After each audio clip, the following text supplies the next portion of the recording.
अस्सलाम वालेकुम दोस्तों, चंद साल पहले भारत ने बड़े एतमाद के साथ ऐलान किया था कि वो अपना पहला फिफ्थ जनरेशन फाइटर जेट तैयार करेगा, जिसे एडवांस मीडियम कॉम्बैट एयरक्राफ्ट यानी कि AMCA का नाम दिया गया था।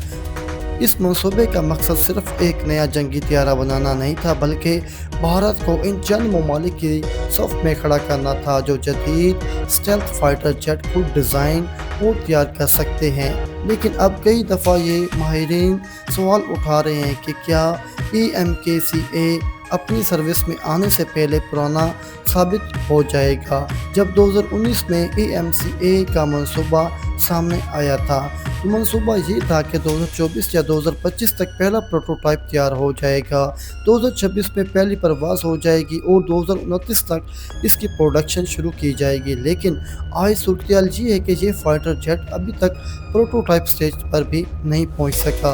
अगरचे 2026 में मंसूबे ने कुछ पेशरफ ज़रूर की हैं और भारत ने कुछ प्राइवेट कंपनीज को प्रोटोटाइप तैयार करने के लिए रिक्वेस्ट फॉर प्रपोजल जारी कर दी गई है। लेकिन माहिरीन का कहना है कि असल चैलेंज अब शुरू हुआ है। इस मंसूबे में Bharat electronic lesson and prototype advance systems और भारत को इन जैसी बड़ी कंपनियां शामिल हैं। लेकिन एक अहम हकीकत ये है कि इनमें से किसी के पास भी पहले कभी मुकम्मल फाइटर जेट असेंबली लाइन बनाने का तजर्बा नहीं है।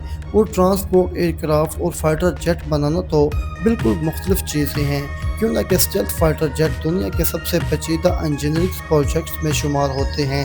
भारतीय हिकमत अमली इंतहाई सख्त टाइम लाइन मुकर्रर की मंसूबों के मुताबिक कॉन्ट्रैक्ट साइन होने के सिर्फ 24 माह बाद पहला प्रोटोटाइप तैयार होना चाहिए और 30 माह बाद पहली परवाज़ होनी चाहिए। लेकिन अगर दुनिया की मिसालें देखें चाहें तो अमेरिका को F-22 प्रोटोटाइप तैयार करने में तकरीबन 6 साल लग गए थे, F-35 के 5 साल ज़्यादा वक्त दरकार था, जबकि तुर्की के चांद प्रोग्राम में पहली परवाज़ तक तकरीबन 8 साल लगे थे। इसी वजह से कई साबिक भारतीय फ़िज़ाइया अफसरान और दिफाई तजियाकार इस टाइम लाइन को गैर हकीकी मजाक करार दे रहे हैं। एक और बड़ा मसला जो कि AMCA का साथ है वो इसका इंजन का मसला है। मंसूबों के मुताबिक AMC का मार्क 1 में अमेरिकी GF-47 इंजन इस्तेमाल होगा, जो तकरीबन 98% पैदा करता है। बाद में AMC मार्क 2 में 110 किलो न्यूटन ताकत वाला मकामी इंजन लगाने का मंसूबा है। लेकिन भारत के पास अभी तक इस क्लास का जेट इंजन बनाने की मुकम्मल टेक्नोलॉजी मौजूद नहीं, इसीलिए वो मुस्तकबिल में और रोल्स रॉयस के साथ ताउन के इम्कानात हैं। और ये दिफाई माहिरीन के मुताबिक यही दो मुख्तलिफ इंजन्स इस्तेमाल करने की हिकमत अमली मुस्तकबिल में कई टेक्निकल मसाइल पैदा कर सकती है। फाइटर जेट का पूरा एयर फ्रेम आम तौर पर एक मखसूस इंजन को सामने रखकर डिज़ाइन किया जाता है।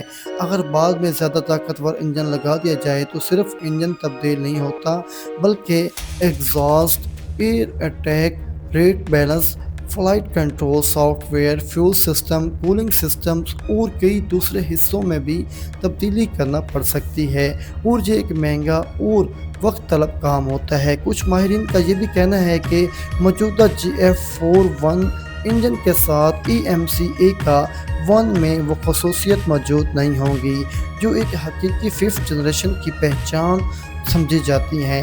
मिसाल के तौर पर सुपर क्रूज यानी कि आफ्टर बर्न्स के बगैर सुपरसोनिक रफ्तार से परवाज़, रिस्क विक्टरिंग और ज़्यादा मौसर लेयर स्टेल्थ जैसे सलाहियतों पर भी सवालात उठाए जा रहे हैं। इसीलिए बाद तजियाकारों ने मुकम्मल फिफ्थ जनरेशन की बजाय 4.5 प्लस जनरेशन फाइटर करार दे रहे हैं। अगरचे इस बारे में सरकारी सतह पर इत्तफाक नहीं है। इस दौरान दुनिया में तेज़ी से आगे बढ़ रही है। चीन पहले भी बड़ी तादाद में 6th जनरेशन फाइटर जेट तैयार कर रहा है और J-35 बनाने की स्पीड भी चीन में बढ़ा दी है, जबकि अमेरिका, चीन और यूरोप के कई ममालिक 6th generation fighter jet programme भी काम कर रहे हैं।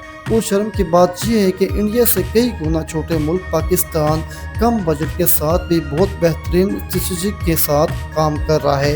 एक तरफ चीन से J-35 और दूसरी तरफ से F-16 ब्लॉक 4 पर भी काम चल रहा है जो कि इंतहाई जदीद होगा। और तीसरी कौन जैसे फाइटर जेट प्रोग्राम के साथ शराकत दारी भी चल रही है, जबकि भारत के EMCA के बारे में माहिरीन का खदशा है कि अगर 2035 तक ये फाइटर जेट ऑपरेशनल होता है तो इसके बाद क्या होता है, तो इससे इसे दुनिया का सामना करना पड़ सकता है, जहां कई बड़ी फ़िज़ाई ताकतें पहले ही अगली नस्ल की जंगी लड़ाका तैयारी इस्तेमाल कर रही होगी। दोस्तों, ये पहली बार नहीं हो रहा भारत के फाइटर जेट प्रोग्राम को इतनी देर लग रही है।